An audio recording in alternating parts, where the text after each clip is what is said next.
Here we go. Off top. Every living thing on Earth is evolved from one single cell organism. Weird. Play the music. This is the Domonique Foxworth Show.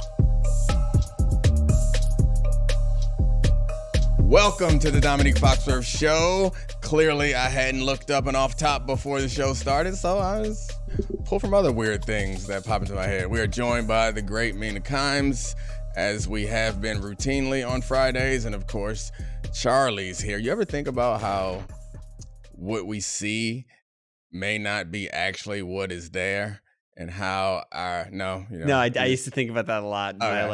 You were like young and my stonery teenage years. I'm not high. What if everyone sees the world differently? I'm not high. I just started reading a couple years ago because I played football. That's the difference between me and you. Hey, Mina. Here we go. Hi.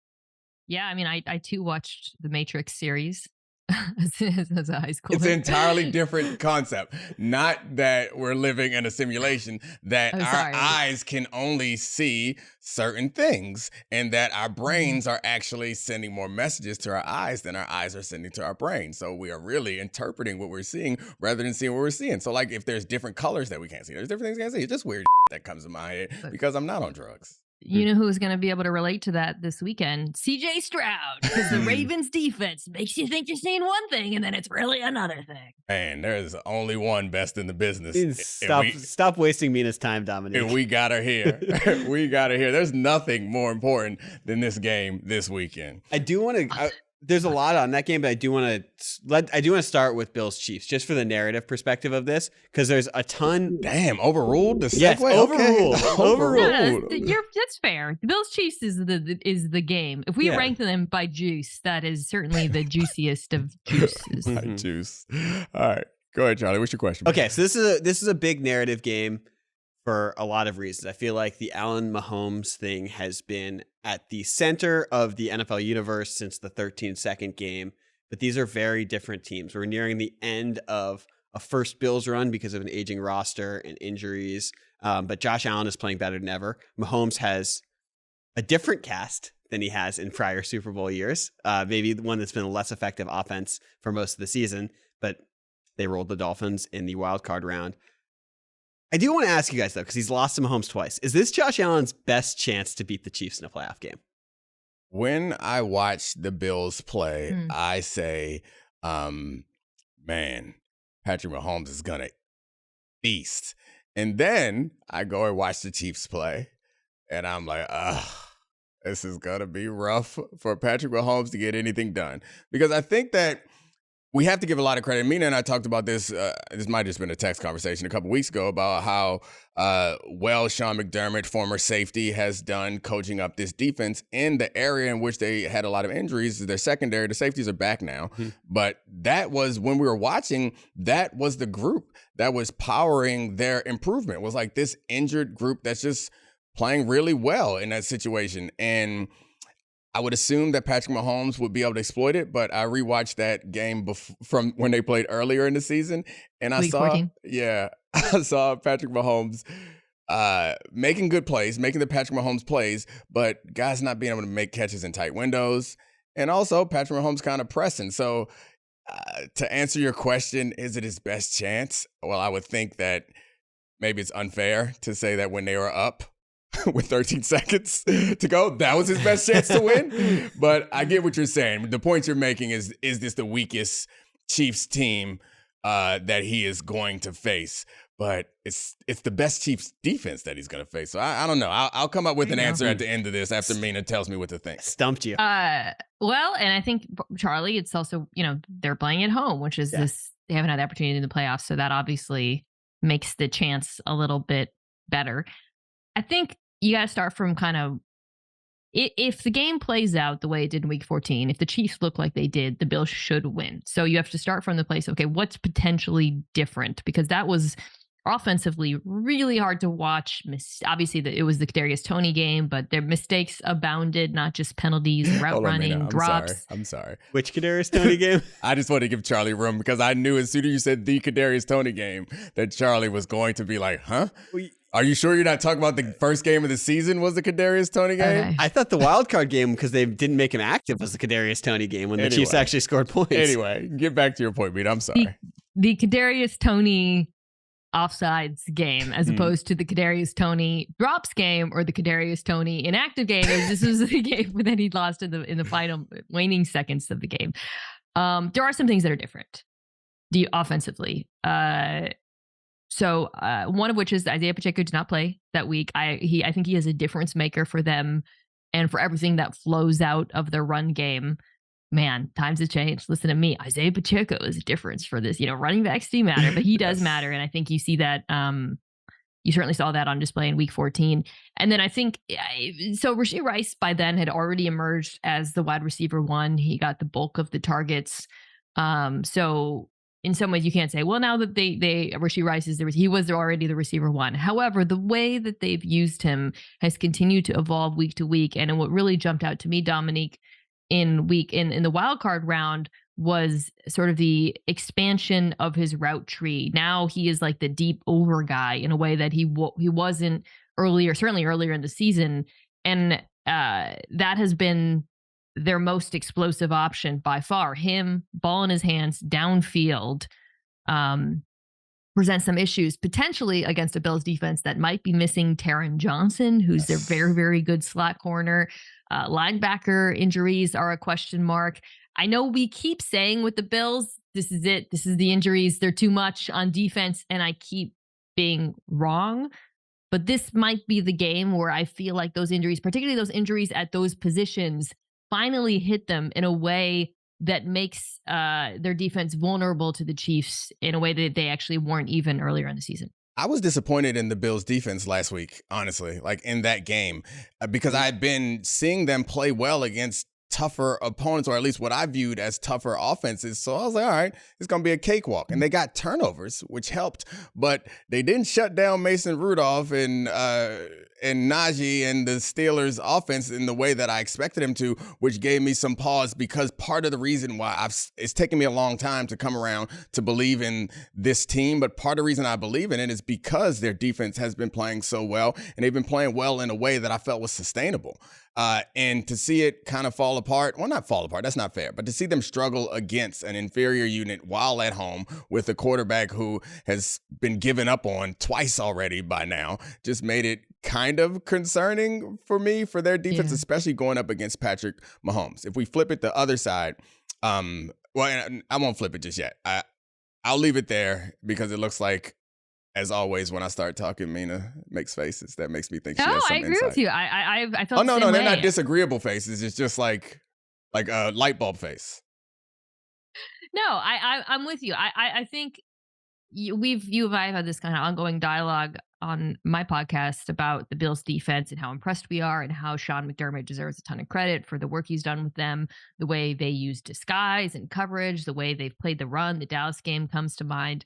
But it really is like a Jenga tower, and you keep taking away blocks. And I think that's just my concern. I think we'll see what the injury report looks like. It's such a cop-out for me to be like, I'm holding off on a pick until I see the injury report. But I actually really think this Bills defense, the injuries are going to pile up. And then on the other side of the ball, I'll flip it. The Chiefs defense is healthy, man. They're healthy, and they looked awesome in the wild card round against, granted, a Miami offense that was, struggling with the weather and all of that as well. But like the physicality those dudes play with, what a turnaround for a unit that just 3 years ago missed like 20 tackles versus the Bengals. I trust this Chiefs defense almost as much as any unit in the playoffs, frankly, at this point, which is pretty remarkable. I can't think of a unit that I trust more than that defense right now. And I'm sure that Ravens defense. What's that? The Ravens defense? Yeah. I'd still have them above. Yeah, I go Ravens defense above them. We're talking about safety plays. We're talking about the Chiefs defense. I'm sure at some point Mina has lost her mind over the disguises that the Chiefs 2 to defense. 1 to 2. Oh yeah, they went from pre-snap looking like cover 2 with safeties on opposite sides of the field to at the snap looking like cover 1 with like one safety in the whole player and one in the middle, to during the play cover 2 again with the safeties having switched halves of the field. This is something, this is like play around and practice foolishness that we would do when we were messing around, pitching stuff to the coach. It reminds me, honestly, of when the Chiefs offense is at their best and they're doing weird, they're doing weirdo where they're like, hey, we're too good. Let's try out something new. And the Chiefs defense have gotten to that point where they are doing freaky stuff, and that resulted in an interception. I'm not sure how much it caused the interception, but there was a pick in that play. Can I give you a counterpoint that is elite football analysis and 100% irrefutable? Josh Allen is a monster. And like, you can switch the coverages all you want. Yeah. He's playing at an incredibly elite level, which he always does in the playoffs, and he's going to run over people. That part is what scares me. I don't think he's playing at an elite level right now. I think he's been a little bit up and down, to be honest, as a thrower of the football. But as a runner of the football, I don't think it can be stated how impactful he is and how hard he is to defend when he has the football. I don't care if he can do the fake slide or not. Yeah, it don't matter. That, by the way. I didn't hate the fake slide as much as I hated him after having that big run, doing a last-second slide and drawing a penalty on it. That was like, come on, Josh. But, I mean, you do what you got to do, get a playoff win. I love Josh Allen. He's like the biggest quarterback left. He's gigantic. He's built like a linebacker. And he, with like this is going to sound like hate. It's not hate. He does call for, he flops. I'll just say it. He flops. And so does 15. So I want to be clear. Both of these quarterbacks, elite quarterbacks, elite floppers. Game's the game. Both know the rules. The difference though is Josh Allen looks like Shaq flopping, which throws us a little off. And through the course of the game, he'll run through a linebacker and then do a flail back, which, like, I get it. I would do the same thing to get that penalty, but it don't mean I have to like it. And it's got to be infuriating. Yeah, Patrick Mahomes is a quality flopper too, but he did get his helmet cracked, which was a little bit scary. As a I know, I'm sorry, I'm hijacking this. No. It's not nothing to hijack, just a combo. Okay, if you were a DB, which would infuriate you more? The human monster truck, Josh Allen, rumbling by, and then doing head fake, and then maybe getting hit, and then looking at the ref. Yeah. Or, so that's one infuriating scenario. Or Patrick Mahomes tiptoeing past you the way I walk by my baby's bedroom when I'm afraid even the slightest sound will wake him up at night, with his arms in the air. Yes. And then sticking out the ball at the last second to get 8 yards when he needs 7, and then running by. Which of those two things is more infuriating? They are, I guess the question is which one would upset me more, because I would have different emotions. Because the Josh Allen one would make me mad. The Patrick Mahomes one would frustrate me. I think I'd probably be more angry than I would be frustrated by Patrick Mahomes, because honestly, you're going to get the first down one way or the other because you're Patrick Mahomes. Get it by running. Don't get it by throwing it to the guy that I'm guarding. Right. Josh Allen rumbling down the field. It's just like, and then doing a slide. It's the pure sight of it with Mahomes. He looks like a little kid who's wearing his dad's shoes that are way too big, so he has to bring his knees up way too high. It's like he runs like a duckling in those gifs. Yeah, it's great. I know I was talking about the physicality of the Chiefs defense. Like, the Chiefs defense is like, oh, Isaiah Pacheco is like, oh, and then Patrick Mahomes is like, and I love the contrast. It creates the same problem though. Both of these quarterbacks present the same issue, which is if you play man coverage against them, they'll punish you for it. If you turn your back on either quarterback, and that's, I think, a massive factor in this game. The last time they played, I felt like was a big Joe Brady game to me, because I noticed that the answer sometimes is, let me go back to this point that I wanted to make a second ago. Moving the coverages and confusing Tua will result in something different than if you move the coverage and confuse Josh Allen because of that running ability. And I think that Tua, it could be an errant pass. It could be hold on too long in a sack. It could be an interception. With Josh Allen, you might end up setting yourself up for him buying time out of the pocket, making a big play, or running your defensive lineman over. Someone has to have eyes on him. No one has to have eyes on Tua Tagovailoa. And I mean, the Chiefs played like a fair amount of cover 2 man. You can't play cover 2 man against Josh Allen. That's a death knell. So yes, that's a great point, Dominique. Like all the stuff that Spagnuolo does on the back end presents a risk because of Josh Allen as a runner. Now, it's on the front end that I'm intrigued by. Like if you're Spags, he has actually blitzed Josh Allen at a higher rate than he blitzes other quarterbacks, which I find fascinating. We talked about this. I love and hate how you and I think the exact same way, because that's the point I was going to get to, was that this is why I said it was a Joe Brady game, because what I was impressed by in the last game was Joe Brady had answers for the blitz. And, I point out all the time is like the answers to the blitz can't be 5 yards. To get them to stop, they have to be big plays. And his answers to the blitz were to overload, to do the wide receiver screens, to overload the zone blitzes, because there were a lot of zone blitzes that like are kind of like matchup zones, but they don't go over because they want to disguise the blitz. And also get it to Cook. And that seam touchdown to Cook was against the blitz. There's a number of big plays where it's like, all right, we're going to make it easy for you, Josh. If they send an extra guy, fine, Cook. And I'm sure that Spags has seen that and has an answer for it. So the answer to the answer is going to be fun for me. What I was going to say, Mina, you'd be very proud. I brought up on our Monday night record that Spags has actually been far more effective blitzing Josh Allen statistically than other defensive coordinators in the league. Fair point. Well done. So proud. And he's been more effective, but I noticed in that game that they were prepared for it in a way that a lot of teams are not. Agree. So in that game, I'll be interested to see what Spags does to answer it, because he has to assume. And it was also like eye discipline of their players, because that's not something you normally have to worry about. A back that's late out against the blitz, because normally you're blitzing, the back's going to stay in. And it was stuff like that I saw that was like, it's cool. And it led to a couple blown coverages, because if you do a quick like zone blitz lesson, is like, we call it zone blitz, but oftentimes it's a man, and some of it's like a matchup man, because you're expecting it to come out quickly. So like you're counting from the outside in. No matter who the number one is, if it's a tight end or running back, the corner's going to have him.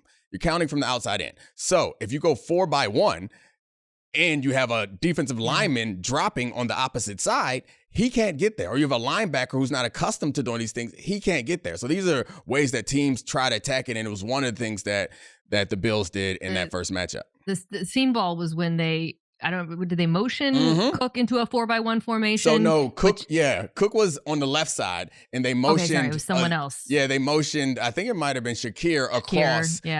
For like what looked like a jet sweep while Josh was in shotgun, and they already had a tight end on that side.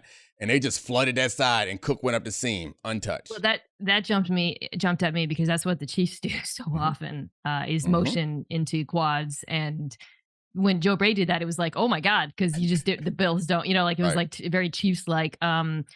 It's interesting though, Dominique. I actually think like that was when that game happened. I was like, oh my God, Joe Brady, and then the Cowboys game. Since then, I do want to emphasize this: Bills offense they've had ups and downs since then. Josh Allen, the runner, was fantastic. Khalil Shakir went off against Pittsburgh, but it was not an overwhelming offensive performance at all. And this Chiefs defense is much better than the Pittsburgh defense. So I just, I feel like it really feels like Josh Allen's going to have to like put on the cape in this game for them to. I know they're favorites, but I know they won last time. I just think he's going to have one of those crazy explosive balls, the runs, because I just think the Chiefs defense actually does match up well with them. Yeah, so your point about the Superman thing is teams that aren't as good as the Bills, that was kind of the problem, was teams that weren't as good as Bills would get Josh Allen to try to do the Superman thing, and that's how they would win, because he would make those mistakes. But you're right. This is a game where, giving everything that's wrong with his team, Josh is going to justifiably have to do some amazing things. And I think that might, as much as we talk about all this stuff in the game, that might be, if he's able to do that consistently or not. He does consistently do it in the playoffs, is the crazy thing. Like, over what has now become a reasonably large sample of half a decade, you put him in the tournament in single elimination, he runs more, he throws fewer interceptions, and he's like 270 yards, 60 rushing yards a game, 3 total touchdowns. It seems like that is where he's at pretty much all the time. Quarterbacks go absolutely nuclear in the like. Some of them don't. Josh Allen runs more, but Patrick Mahomes has scrambled more this season than ever before, by the way, which makes sense given that he's kind of had to. But like, I'm telling you, we talk about Josh Allen and his willingness to run more, both designed runs and scrambles in the playoffs. Patrick Mahomes will do the same thing, man. That dude's going to run. against this Bills. I mean, the Bills defense will probably play a lot of zone. So, there won't be we'll see what the Chiefs defense does. But when they turn their backs, I'm telling you, he will take off with the football. The Taron Johnson injury is going to be a big one too, because like the answers for Kelsey and Rice, I think Taron Johnson would absolutely have to be in both of those strategies, and finding a way to manufacture a deep threat, which is, something that I always talk about, is those only offenses I really respect is someone that has the ability to make to run past you. And since they don't seem to trust the players that they have with that type of speed, they're doing these deep overs and they're trying to find ways to manufacture a vertical stretch when they don't have one that scares people. So this is definitely probably the weakest. I feel bad saying it's the weakest Chiefs team that we've seen in a while, because their defense is so good. Like, they are really good. It's the weakest offense. That's fair, though. No, I know it's the weakest offense, but I guess I'm thinking about the team as a whole. Is the defense good enough to compensate? And I guess my answer would be no. And the defense is not good enough to compensate for how bad the offense are if we're comparing it to previous Chiefs teams. So even though the defense is the best it's been, I still think this is probably the weakest Chiefs team that we're going. So to go back to the original question, this Bills team ain't that strong either. Mm-hmm. So I don't know. It's just going to be a fun game, and it might pan out very differently than what we imagine when we have quarterback showdowns. It might be a lot different. Nah, they're both going to go off. All right, guys, let's move on to the NFC, what I think is, like, on the football field, probably the most interesting game of this weekend, which is 49ers and Packers. Packers in the wild card round, they took the ball first. They went down. They scored. They made the Cowboys play from behind. That's interesting when they are going up against the 49ers, a team that likes to front run and use the running attack and play with the lead. So I ask you, with how well Jordan Love is playing, probably playing better than any quarterback in the NFC left at this point, how surprising would it be to you if the Packers upset the 49ers this weekend? Very surprising, because the Packers defense stinks. I know that they're coming off of a good game. I know that even the last end of the season, but they're not only bad, and they've not only been bad all year, they've been bad in all of the ways that the Niners should be able to exploit: the middle of the field, the run. I mean, it's just matching up with tight ends. It does not bode well. Now, I think Jordan Love has the potential to move the ball on San Francisco. That defense is not as dominant as they've been, and he's playing out of his mind. As Charlie, you alluded to, the offenses are very similar in the way they put defenders in conflict as well. But he has a much, much harder challenge than Brock Purdy in this game, Dominique. Yeah, I agree. I think the way that if you think about a game script that they could win, it's an obvious one is, we think about how good the 49ers are because we see them in the position where they are comfortable more often than not. So what they did to the Cowboys last week, you'd have to assume that they were able to do it again. And it's going to require a great deal of luck. So like them receiving the ball and scoring first, that could happen. That's realistic. That's a possibility. Then them stopping one stop. Yeah. You need one stop and another score. But if you get that stop, and then you go down and score again, which is hard to do, then we're looking at a situation where I think that we got something, we got a game, because you give Jordan Love a two touchdown lead. Then you give both of these teams who like to have the run pass conflict as something to build their play action off of. And only one of these teams continues to have it. And they have a quarterback who can make incredible plays. And this is, when you compare these two quarterbacks, like this, it feels like a unfair thing to do, given that Purdy's track record is a little bit longer. But when you watch the games, Jordan Love is better, and the things that he's capable of more consistently through the course of the season. And that at this point in the season, sometimes that's what it comes down to. It's like, who has the capability to do the special thing that's going to overcome the coaching, and not that Purdy doesn't have that. It feels like Jordan Love, like we saw it last week, off his back foot against zero coverage, throwing dime passes with a man in his face to the back pylon of the end zone. And he's had a shorter career, so it feels more concentrated than we have from Purdy, so it feels more likely to happen. But I think that's the only recipe for it is to work, is once you take that pressure off of the defense, as they did last week, the run pass pressure off the defense, maybe they can play better. But Well, that's the formula. Yeah. If you come out to lead, we've seen the Niners' offensive statistics do fall off when they're trailing. They haven't been trailing very much this year. So that certainly matters because then, of course, you're no longer dealing with the constant run pass. I mean, Chris, the Niners face more stacked boxes and single high than like any team in the NFL because of the runs and Christian McCaffrey. If you take that off of the table to some extent, it really helps, especially because I think that's where you actually, the one maybe matchup advantage that the Packers defense does have is outside of Trent Williams, the Niners offensive line is not great, particularly right tackle McKivitz.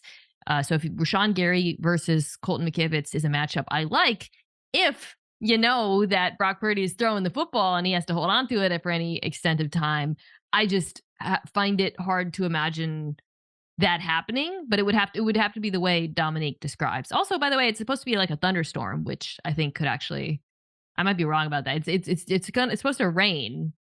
Purdy did struggle against Cleveland, I believe, in the rain, so that would be another potential wild card factor for me to be a little bit less certain about San Francisco's ability to dominate on offense. We don't need to spend as much time on this game as we did on the previous one because I don't know how much interesting stuff we can dive into other than what Mina just laid out. But I will say that the matchup thing matters. Alexander's ability to make plays and remove some pressure from the rest of the defense by being able to take away Ayuk or Debo and also just generally be hilarious. He's got to go out for the coin toss. I love him. He has to go out for the coin toss in this game. Can he be the official player of the Domonique Foxworth Show? I would love that. I love him so much. Adopt him in a minute. He's hilarious. But I mean, one thing I know about them is so normally you get a team that's able to do a bunch of things like the 49ers like the Ravens defensively. That's normally a good defense. But if you watch a bunch of Packers games, they are a defense that is multiple. And I think that comes in handy against a more stagnant offense. And I don't mean stagnant as far as motion and shifts are concerned, but while that is calculated in, I mean stagnant as far as like creativity is concerned. So like if you look over the course of the year, that it seems like those are the times when they have good defensive performances because while they're not great at anything defensively, they do enough defensive stuff that they're comfortable in a lot of different things. So if they know what you're going to do, I think it helps them. That's why they matched up well with Dallas. Exactly. But Dallas was we line up, we do what we do offense. We're going to beat you. It's the same stuff you've been seeing from Mike McCarthy forever. But Green Bay had like a beat on. I mean, they were just jumping stuff. They felt they were clearly not surprised by any of it. Oh yeah, that Savage interception was like, oh. Yeah, I've seen Dak throw this pass against the blitz so many times, and so have you, Darnell, and so have you. And you knew it was coming, and you took it to the crib. But I say all that to say that the 49ers, they do similar concepts every week, but you're not going to know which concept they're doing until after it's done. Every play, exactly. Yeah. Like they use a lot of similar stuff, although Shanahan will innovate in the playoffs. Yeah. She says, crying as she remembers the double fake screen and in the wildcard game last year versus Seattle. Oh, that's sick. But the problem, it's not so much like that holistic, like, what is the game plan? It's like literally on every play, 5 things could happen. Right. Yeah. 5 things. So you can't ever, and there's no tip. There's no tip by formation. There's no tip by, and even if you do get a tip, they're going to shift from it because you're like, oh, we're in this formation. We're expecting this. Nope. And they have people that are so dynamic that you're like, all right, when Debo's in the slot, we're expecting this. No, we're going to put Christian in the slot and do the same damn thing we would have done if Debo was there. Or we'll put Christian out wide and run the same route we would do if Ayuk was there. It's so simple for them. It's so hard for us. Yeah, then it's the sequence. Yes. Like, oh, this play sets up this. They did this time. He motioned out. He didn't get the ball, but the next time he gets the ball. But again, Matt LaFleur does the same shit, dude. Like, that's exactly. This is my main source of interest in this game. And neither of these teams want to get to third down offensively. It's like they play what is it? Canadian football? To get to third down? No, I think no. You can laugh it up, Vanilla Baby. However, it's the Eagles, maybe. Most offenses, I think, run their plays designed to get third and short or get third and medium. They're like, this is what we're going to do to get to a manageable third down. Kyle Shanahan and Matt LaFleur are like, we don't want to get to third down.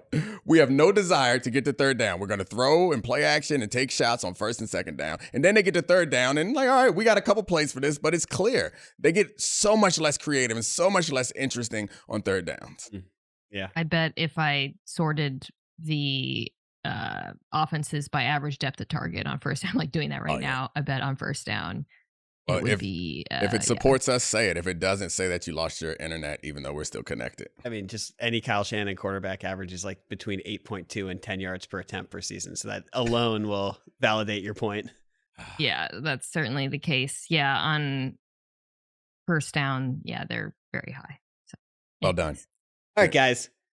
Big game this weekend for you two. We got Texans Ravens. Okay. CJ Stroud is playing really well. He is going up against a Ravens team that has been dominant this season, that has barely trailed at any point when they had their actual, team playing.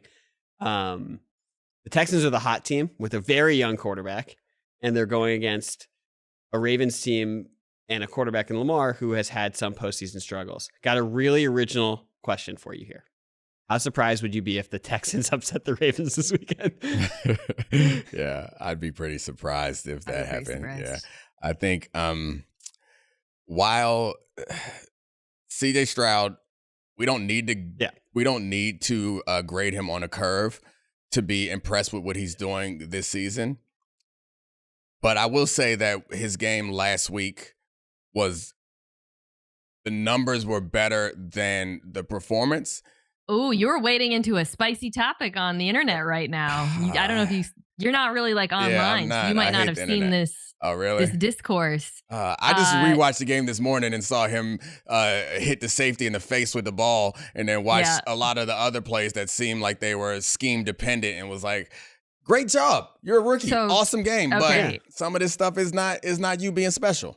Let me just tell you what happened. Okay. I guess PFF, and we're not here to debate PFF grades, okay, but they had Jordan Love with a much higher grade than CJ Stroud.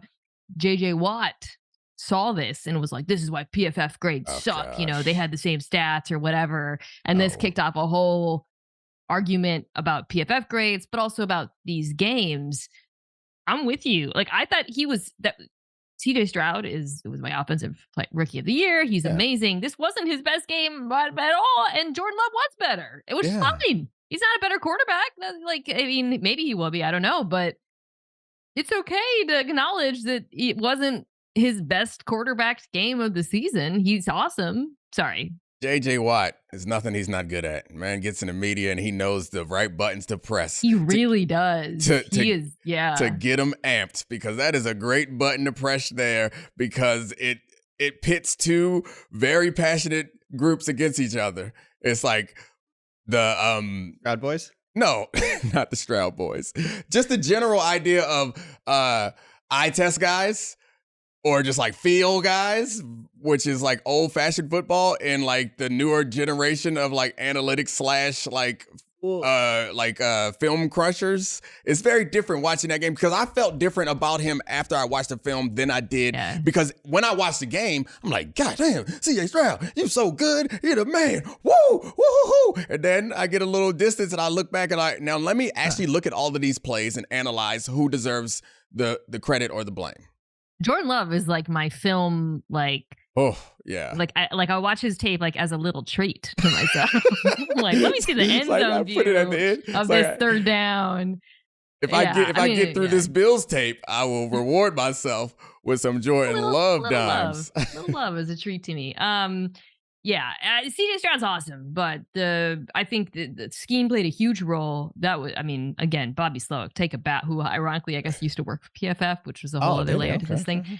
Take a bow, because he cooked Jim Schwartz, cooked him in a way that was very, very impressive. Unfortunately, I don't think he'll be able to cook this Ravens defense in the same way, and so it's almost like my take on this actual game is less like CJ Stroud's going to wilt. More so, I don't think he will have the same schematic advantage against the Ravens, who are very different defensively from Cleveland. Can you guys explain why, when you watch the Stroud film, it was much less impressive? Because just on paper, Sure. it's like just on paper is the team that was number one defensively in DVOA for most of the season, and he went out in his first playoff game as a really young guy, and ostensibly by the raw numbers and watching it on TV, looked awesome. So he dropped like 2 picks, so let's start there. Well, other than the Dak moments, other than when he dacked. It's a well delivered joke there. I actually got a chuckle this time, which is good. It was good. It was well delivered. It's a win for me. So, I mean, I think I kind of did, where it felt like the big plays that he made, and not all of them, but some of the big plays that he made were like scheme dependent. There was that one where the tight end, and as good as I don't want to use. Call. Yeah. Such a good play call. I don't want to use home road stats as like a determinative factor, but the Browns defense, home and road, are different. And in this game, like, they did not look like that defense that you're talking about. CJ Stroud was not like beating incredible defense.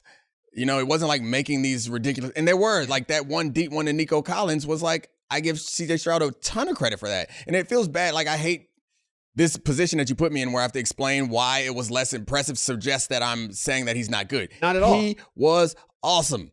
Rookie in that situation was great. But this is the difference to me, is when I watched it, I was like, oh, damn, he got wide open. Wonder like how that happened. and CJ made the throw, but that's the difference to me. And when I watched the other game, I felt that he had some advantage. Like, he had that throwback. This was no gotcha, by the way. This is not like a gotcha question. No, like I wasn't worried about you getting me. I just hear myself, and it sounds like I'm being a Stroud hater when I was really impressed. I think the lens we have to look at it through when we're trying to understand why this wasn't his best game of the season, whatever, is not like, what does this mean about CJ Stroud? It's more, what does this mean for the next round? Right. Where he won't have, I believe, could be wrong, those schematic advantages. And I think that's where, when I was watching the Texans tape, it really, I was like, yo, Bobby Slowick was so deep in his bag in this game. And that, again, is not like, CJ Stroud's amazing. He elevates the offense at times, but I don't think Slowick is going to be able to create those sorts of opportunities against Baltimore. I think that's where it becomes like relevant. It's not about, a gotcha. It's not about evaluating him as a player. It's more just like game analysis in the next round. It's awesome. Let's talk about the Lamar. Let's talk about the Lamar of it all, because I do want to ask, how important is it to you guys that he plays well in this game? Because there's obviously a world where he could play mediocre or poor and they could win easily. Very important. Emotionally, it's very important. Well, very important. How important is it for the Ravens? It's very important for everyone. We all need this as a country. We cannot. Otherwise, the civil war that will ensue if Lamar has a clunker in the playoffs. You might have to go into hiding. You might have to come to California. It's going to be like a post-apocalyptic, like The Last of Us scenario. I can't wait. We're all going to pick sides, gather your weapons and your water. Sorry. Yeah, it needs to happen. And I think it will happen. I think the major difference, and I've argued this, that NBA playoffs is a lot different from NBA regular season in ways that the NFL playoffs is not that different from the regular season. But the way that try in the NFL, the way that is different is, I think, the coaching and the strategy goes up a level. And obviously the talent you're facing goes up a level. The reason why the coaching and strategy matters to me is because, and it's not just a Lamar point, it's a Ravens overall point, is you look at their offensive and defensive coordinators and strategies in the past. They were not complex. You're going up against Wink. You know what Wink's going to do. Like, you know what Wink wants to do.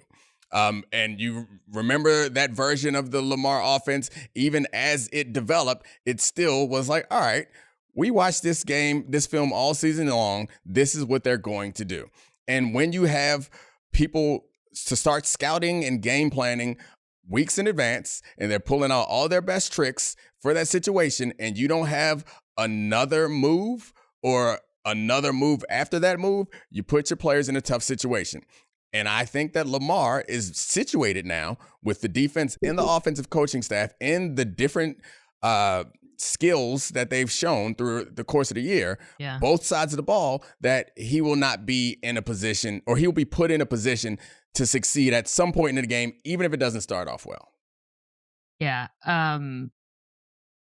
There have been so many, like in the playoffs, his lack of success, you could point to every game and you can explain it. And a lot of times it wasn't his fault. You got receivers, drops. The offense wasn't built the right way to take advantage of certain things.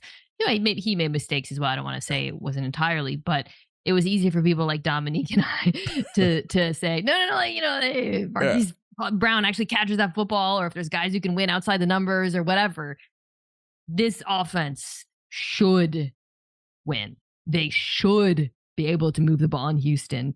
If Houston throws something different at them, they should be able to come up with a counterpunch in the way they haven't been in the past, the way they certainly weren't equipped to do in the 2019 MVP season. So it's going to, unless this on first take, they love to do who's under the most pressure. I actually do think it's Lamar, not just because of the playoff narrative, because I look at this team and I'm like, you are built to win it all. This is your year, man.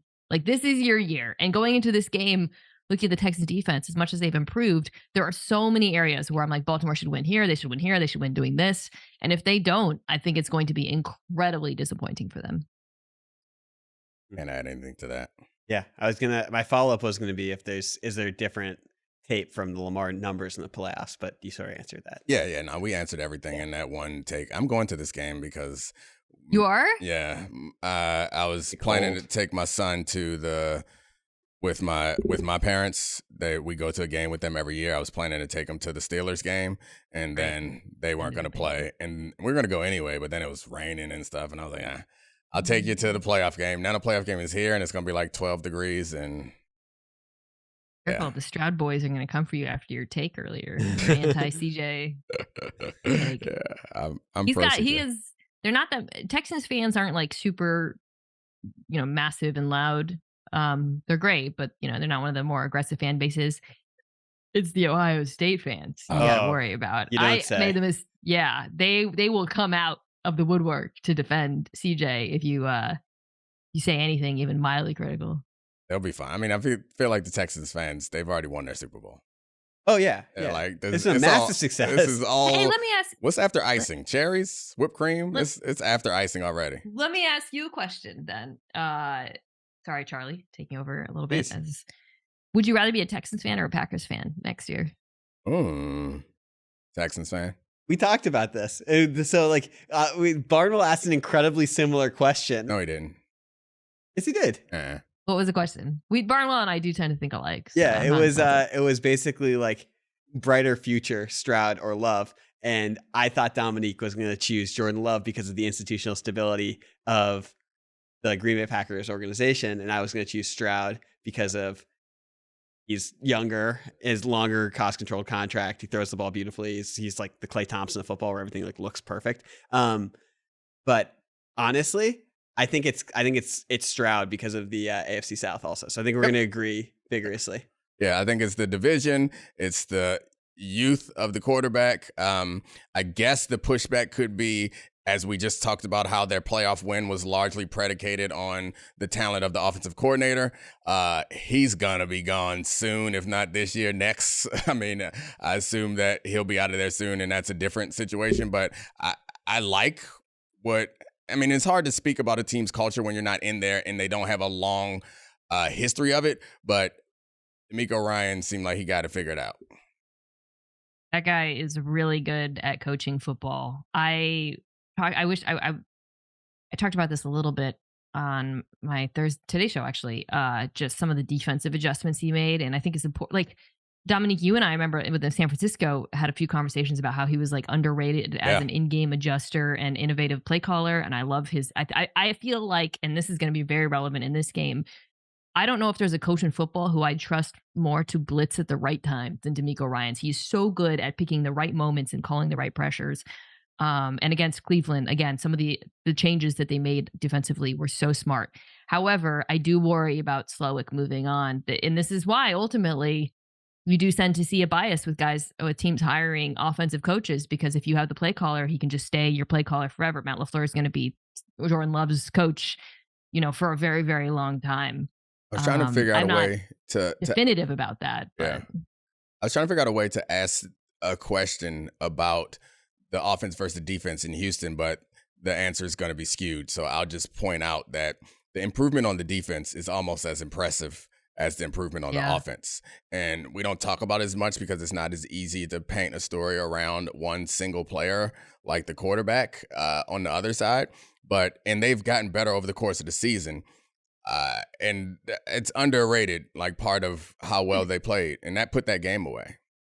They finished as the #1 run defense in the NFL in EPA per play. That's shocking. I didn't know that. That is shocking. Absolutely shocking. Yeah. I mean, but they got better and they're good and they're young and that's coaching. They get better. They tackle, they hit. Which you saying they tackle may seem stupid, but if you watch the Eagles game, you are reminded that the fundamentals matter.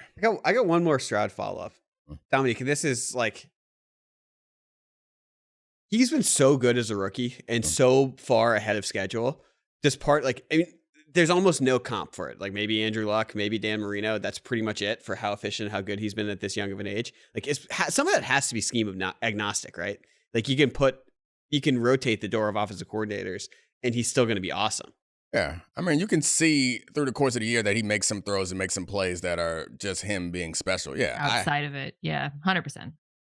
I think that's more, having the quarterback is more valuable than having the coordinator if you have a quarterback at this level. So yeah, you're right about that. And he's starts to get comfortable with the things that he wants. And you evolve to a point where that all the greats do at some point where they are just as much involved in coordinating the offense as the coordinator is. So I'm not too concerned about the Slowick thing, but I'm picking nits because we're comparing what I think are maybe like the two best, like Packers fans and Texans fans are both in nirvana right now. Like you both have young, incredible quarterbacks who are making plays both inside and outside of structure, who are both operating very good schemes to perfection, but also transcending those schemes at time, who both have really good head coaches. Like both Ryans and LaFleur, I would put at the top of the NFL right now. Like it is an awesome time to be a fan of either of these teams. We are picking nits.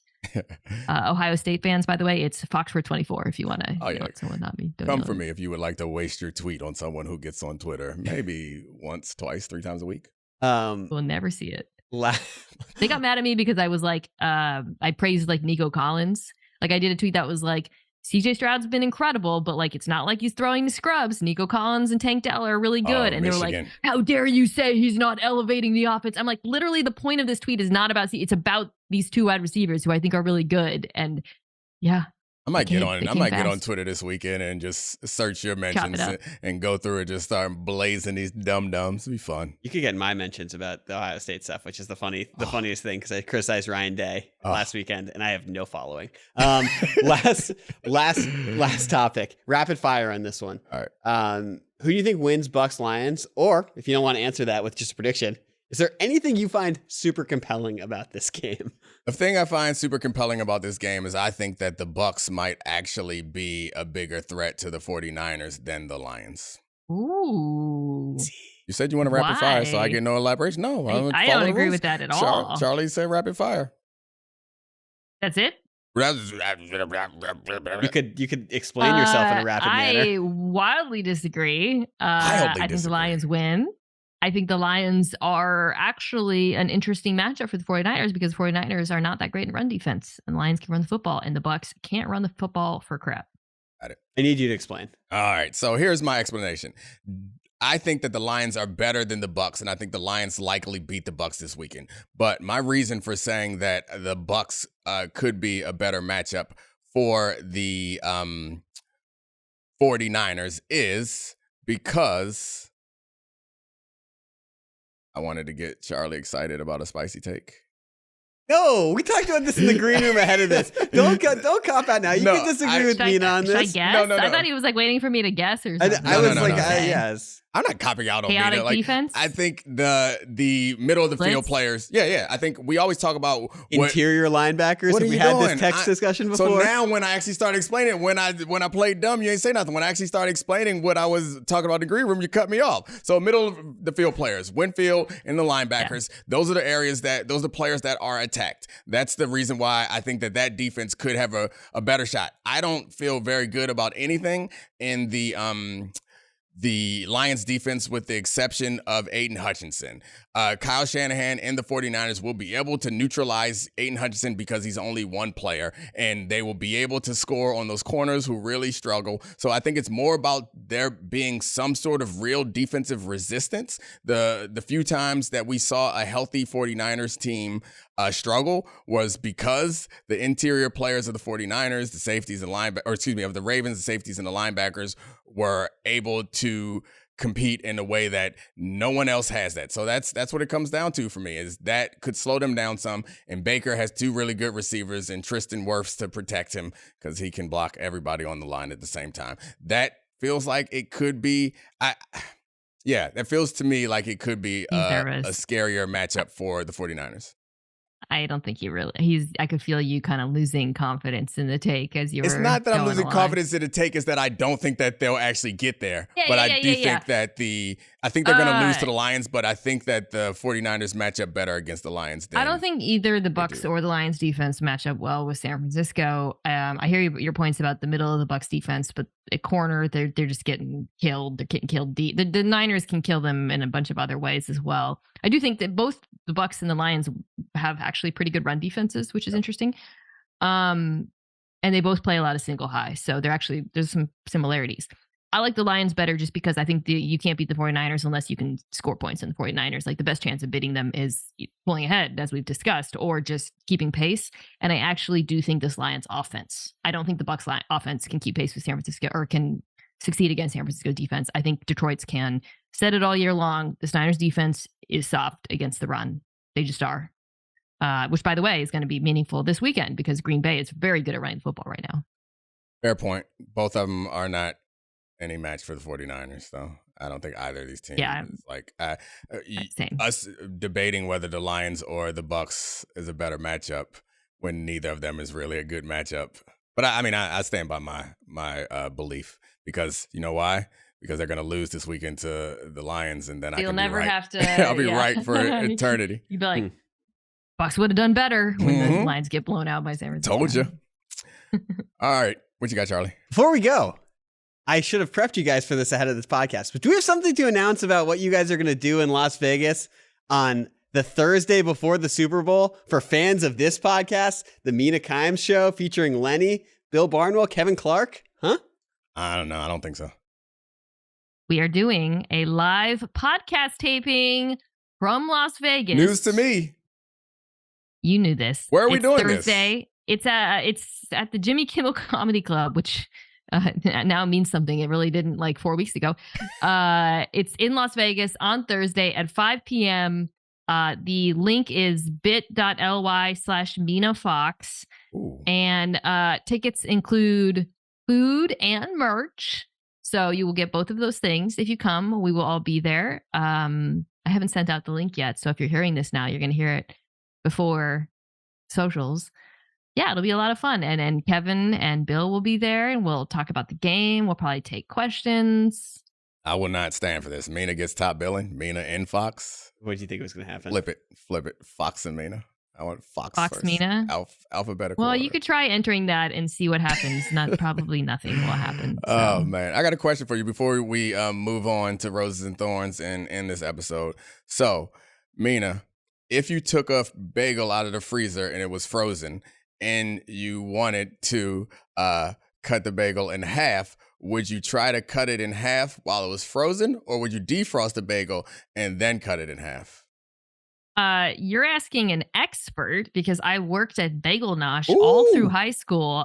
I can cut a bagel so fast and so clean, and you defrost it. You don't do it while it's frozen. Yeah, I assume you have bagel cutters at the bagel restaurant. We do have bagel cutters, but sometimes it's faster to use the bagel knife and just go. Whoosh. That's a pro. And it's a cleaner cut. It's a cleaner cut because the bagel cutter kind of smushes the bagel a little bit and doesn't look quite right.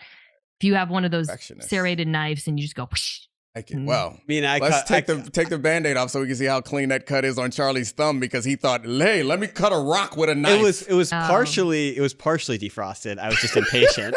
I wanted the bagel faster. Second of all, is no one going to laugh at the irony of the three of us? I'm the one who cut my hand on a bagel who can't cut a bagel properly. You're the only one allowed to laugh at that irony. I will not. I do not see that as funny at all or ironic in any way. Everyone likes bagels. Charlie Kravitz. Love bagels. Roses and Thorns. We're out. Thanks, Mina. You're the best. Bye. He's so good. How has Domonique been lately? Bad or good? Let's find out. This is Roses and Thorns. All right, time for your favorite segment with my favorite person, Roses and Thorns, my wife, Ashley Foxworth. This normally, or used to start as you telling me, like, what my rose of the week and thorn of the week was. We don't do that anymore because, I don't know, I'm too terrible or too perfect. Either way, you got a rose of the week generally at the end of this? Are we still doing that or no? You want it at the end? Yeah. Save it for the end. Maybe you'll have one by then, or you do have one. Okay, I'm excited. I follow directions. He said save it for the end. I'm going to save it for the end. Hold on, you can't I'm say so obedient. I follow directions when, never mind. I really wanted to start by saying, guess who's back? Or like, do the Mace version. Guess who's back? Because I wasn't here for 1 week. So I'm back. A rough week. Y'all thought you got rid of me, but you didn't. It was a rough week for all of us. You didn't. So we're doing a little mailbag section today. First question. Are either you, I know you're not going to like this question, are either you participating in Dry January? First of all, I don't know who's asking, and I feel like there's judgment associated with it because no, I'm not participating in Dry January. Well, he said either. Yes, I am participating in Dry January. Shout out to my Dry January folks. What are we on, 19, 20? We almost there, folks. I tried to dissuade him because I'm a hater. And I was like, just be damp. You know, I've actually read research. Be damp? Listen. All of you people who are doing Dry January, who drank almost every night of the rest of the year, basically, at the end of the year, because of this 1 month of dryness, you're going to go right back to your normal drinking. And that's what you've taken now 1/12 of the days off. What you need to do is go damp like me. I'm drinking like half as much as I was. And that's something that's easier to carry over through the rest of the year. I'm going to cut my overall alcohol intake by 50%. You guys are going to cut yours by 1/12. I don't know what percent that is. Like being a hater. So yes, I am a hater. I feel judgment associated with it. Good for you if you're doing Dry January. You have such discipline. Yeah, you should have started with that. And then we can go period. Good for you. You have such discipline. No, I had other things to say first. Congratulations. I had other things to say first. You talk about damp January. It's just nonsense. The New York Times said that's more effective, and I agree. Doing your misinformation campaign where you're like, hey. I read it in the New York Times. Research says. That's real news. Okay. That's possibly true. Now, did I read the whole article, or did I see the Instagram picture of it on my feed because I follow the New York Times? That's exactly how fake news works. Is that your algorithm shows you exactly so much sense. Excuse me. It's possible, right? Like when I explain it, you agree, right? I don't. Sure. He knows. My point of Dry January. I'm proud of him. You're not. You're hating on it the whole time. I'm hating because I've lost my at-home drinking partner, and I don't really go out anymore. So the drinking I do is at home. But I'm proud of you. Yeah. Oh, okay. Do you feel like you're healthier? Is your skin glowing more? Are you sleeping better? No. I mean, I don't feel like any better than I normally feel because... It's just about discipline. Yeah, sometimes I like to challenge myself. He's been talking about how he wants to work out more, but he doesn't do that. How come you didn't take that as your discipline challenge?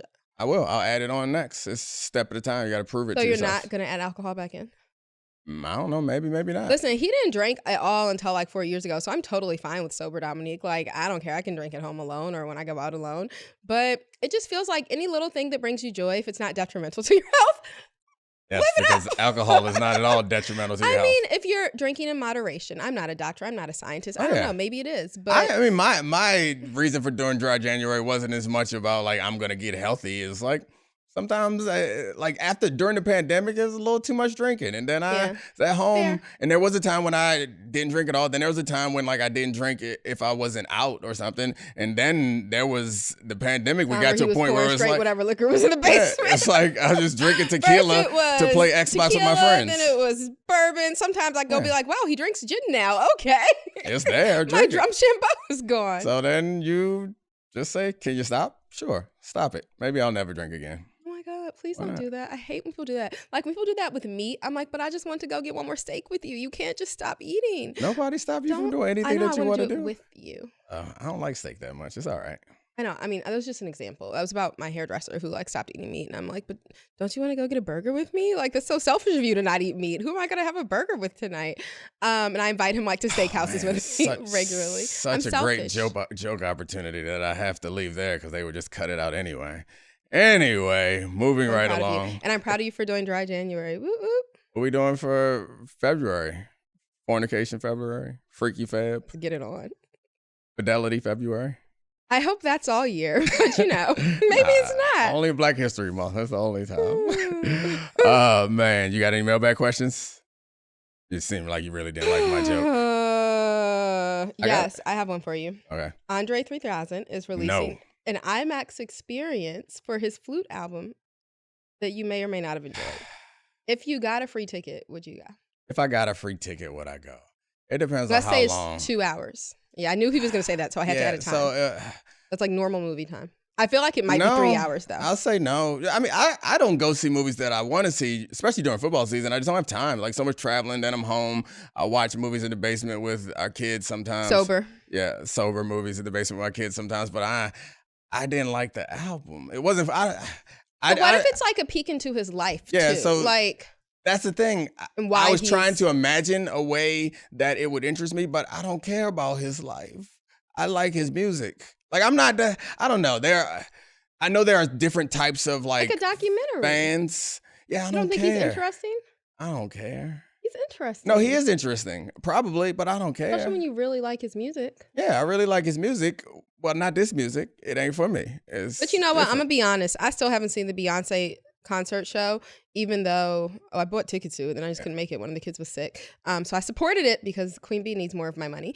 And I did see the concert twice though. So like, but I still do want to see it. Like, I don't think I'll get to theaters. I don't even know if it's still in theaters. I think it is, but I'm not positive. But I'll probably see it whenever it's available at home. But like right now, today, I'm wearing a Lauryn Hill shirt that my brother-in-law and sister got me for Christmas because everyone knows or my family knows I love Lauryn Hill.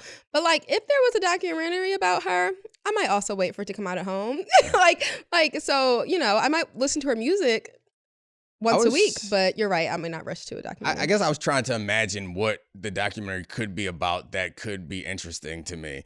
And if it is based on this album, then there's nothing that about it can be. But like his journey to this place in his artistry, maybe. Yeah, that's possible. That's not a big screen experience. That's not an IMAX, because IMAX suggests like you're doing like nature and it's like, yeah, I'm good. That ain't an IMAX experience. But if you went on shrooms, I'm joking. It seems like you have to be on something to really. Yeah, maybe like I'm that's picturing like the IMAX. You're right. I didn't think about the IMAX part. Yeah. I don't like movies very much, so it took me a bit to even realize IMAX meant something special. I don't go very often. IMAX. I mean, one time I went, it was way too loud.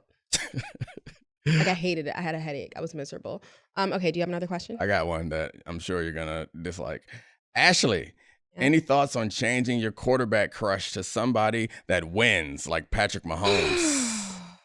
The fact of the matter is, people don't understand that it has nothing to do with that, or whoever wrote this question. Listen. Okay, like when you say crush, like I don't have a crush on Jalen Hurts. I just really respect I didn't say crush. him. I'm reading the question. Whoever phrased the question.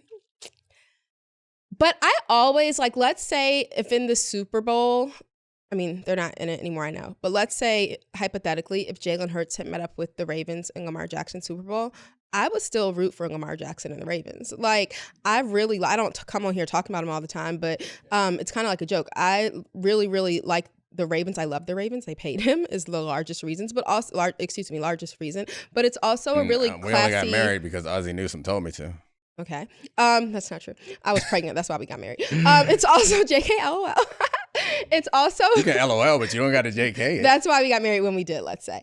It's also a very classy organization. Right now, at this time, it's got a black president, a black general counsel.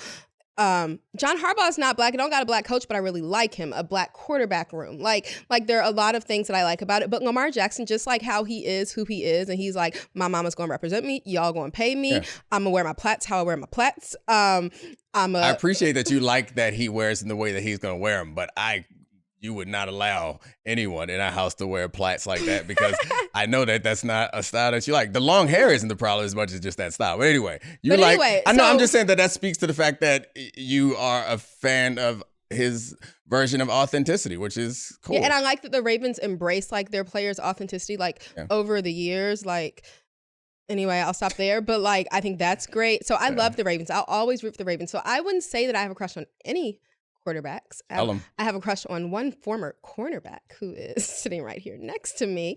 But Jalen Hurts is real attractive. I'll say it will be tough for me when I'm watching, rooting for the Ravens to beat the Texans this weekend with a black quarterback, black coach combination. Especially, and like, never mind, it doesn't matter if people are attractive or not. But like, I will. Who are we talking about now? D'Amico? D'Amico's cute. Cute. But because I always like that's how when I don't care who wins a game, I'm like, well, who has a black coach and or a black quarterback? And a black coach quarterback combination is really hard to root against. But I'm always root for the Ravens. Yeah, but they've already won their Super Bowl. The Texans, people thought wouldn't even make the playoffs. I feel like at this point, they've already won a playoff game. Okay, so I can be happy for them. You can be happy for them no matter how this game ends. I still root for the Ravens. Yeah, they still have one thing. A Like, good season. I want the Ravens to win, and I want the Ravens to go to Super Bowl so badly. And you know, on here before I used to joke like about how much. Well, I wasn't joking. About how much I needed to go to Super Bowl. But now that it's come, I don't know like this, I don't know that you would know this about me, but I'm very like travel opposed. Yes, I like to sit my behind in DC. And so, but I do like to get out other places sometimes, but like when it's time to do it, I get like anxious about it. So now if the Ravens go, my son's birthday he turns 11 on February 11th. So the kids call it a golden birthday. And it's the day of the Super. I know. They're like, got to make it more special than it already was. And you guys are going to come meet us out there. Then we're going to meet you out there. And I'm like, I really want the Ravens to win, but also do I really feel like going? And like, if I go to Super Bowl and, you know, he's not very social and he doesn't like network or have connections that he uses because he doesn't network. But like, he could get us into some fun parties. Like if he had a little like push to do it. I could. But I can't go when I'm in Vegas with my son, who, if I left my 10-year-old son, he'll be 11. Well, Super Bowl Sunday. But if I left him in a Vegas hotel room by himself, he would probably end up like with hotel security because he was playing blackjack. Like maybe he would have stilts, like a Home Alone thing where he tried to look old, but I couldn't leave him. People offer me things, I take it, but I don't ask for stuff. I don't like. He doesn't ask for anything. Yeah, I don't like that. It's like a tough thing. No information, no things, no access. On a loan, die alone, as my man Nas said. We just take everything that I can get it myself. We do it. Except for with me. What? You're gonna die together? You got plans that I don't know about? I mean, I hope not, but we're going to drinking that be Kool-Aid together forever. So we're going to leave one at a time. Unless you got a strategy. You going to poison us? But if you die first, then I'm going to be by your side. But you going to be by my side on Earth. I'm going to be in the ground somewhere. Die alone. Cremate me, by the way. You want to be cremated? They're looking all weird. That's not fun. All right, last question. All right. My wife recently sent me an article from Business Insider explaining how Birkin bags increase in value, sometimes 38% in a year. Should we consider buying one as insurance, or am I getting got? You're getting got. Anyway, what's your question? What's your answer? Even I would say if you can afford to buy a Birkin bag as insurance, you can afford to buy the Birkin bag. And if you're going to do that, do that. But like, I think those stats are true. But like, the more used they are, the more damaged they are. Like when you buy art that you like or anything that you like that could be an investment, you like it. So you're probably, and it's classic and it's something that will maintain its value because it's classic. She'll probably never want to just say like, you know what? Okay, you can get rid of it. Like I know that is true. And I think that there is some like data that proves that. But like when they're sitting like in dust bags, protected, not being used. Yeah. I think if you can afford a Birkin bag, then you probably do not need this as an investment vehicle. If it's a stretch for you, then you should not consider it as an investment vehicle, because most of the time when you're like, there's two things that you want to think about specifically when investing. Is like, how easy is it? He went to business school, y'all. Can y'all tell? Go ahead. Whatever. How easy is it to liquidate? Ooh, liquidate. That's a fancy word. Sell. And like, how risky is it? And I think like when you're carrying it around, there is some level of risk that it gets stolen, ripped, or lost, or whatever. Maybe you can insure it, it'll be fine. But also, like, saying that it goes up in value and actually selling it, like art, like the value can change. So like in your net worth has gone up by 38%, but then you got to find somebody to buy it. And if you are like, it's the type of investment that's hard to move. That's the thing about the stock market, is you can liquidate things. And pretty it's like, quickly. if you're just buying one, like, okay, if you invested all of your money into Birkin bags and then you flipped it and you made 30%, but if you're buying one, that 38% maybe equals like 3,000 or something. Like, I don't know what it is, but just invest somewhere else. Like just invest less risk, but more somewhere else. You'll be all right. I'm really disappointed in him, guys, because I saw his card and I set up a nice transition for him talking about Super Bowl, because I saw on his card he had a Super Bowl related question. Oh, look at you. And he didn't even catch what I was throwing out. Man, so you're anyway, better at this than me. I know, right? Do you want me to do my rose? Sure, give it to me. It's that I was not doing dry January over the weekend into the beginning of the week when my kids had snow days, because that would have been really sad if I was home sober with them, particularly while he was away in New York. So that's my rose for the week, that I didn't do dry January, and I'm going to cut my drinking in half more than those of you who did. It's not a competition. Congratulations. I'm proud of you. Thank you. Nice job. Thank you. Thanks for joining us. You're welcome. All right. Thank you, Charlie. You're the man. Thank you for Mina for joining us. Of course, thanks, Ashley, for doing Roses and Thorns. Thanks to Podville for this great studio space, and all my great producers. Cortez, first this time, Kevin, Brian, Serafina, and Megan. Get well. This is the Domonique Foxworth Show.